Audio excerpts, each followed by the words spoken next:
তোমার রান্না হয়ে গেছে মা? আবার মায়ের খোঁজে এসে গেছিস? হ্যাঁ। মাঝে মাঝে মায়ের খোঁজে আসতে হয় না হ্যাঁ। এনার্জি নেওয়ার জন্য। রান্না হয়নি, এই যে মাছের ঝোল বসিয়েছি। হ্যাঁ। ওইদিকে আবার নিয়ে ফেলা সেদ্ধ করেছি। ওইটা কি তরকারি করবি? এই যে আমি কি খাবো মা? খাবি মানে কখন বল? দুপুরে রাত্রিরে সব কি খাবো? দেখা যাক, খাওয়ার সময় সেটা দেখা যাবে।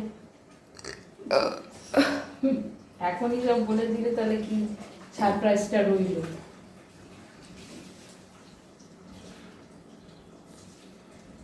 ঠিক আছে। ওটা কি রান্না হচ্ছে এটা? এটাতে নিউট্রেলার তরকারির মশলা করছি। আরে না, রান্নাটা কি হচ্ছে ওখানে? মাছের ঝোল বললাম তো, এই যে দেখাও দেখালাম। দেখি। এই যে ও টকবক করে এখন ফুটছে। হ্যাঁ, ও টকবক করে করছে আর আমিও গরমের করছি। হ্যাঁ, যা গরম। ঠিক আছে, চলো ঠিক আছে। টাটা বলে দাও। টাটা।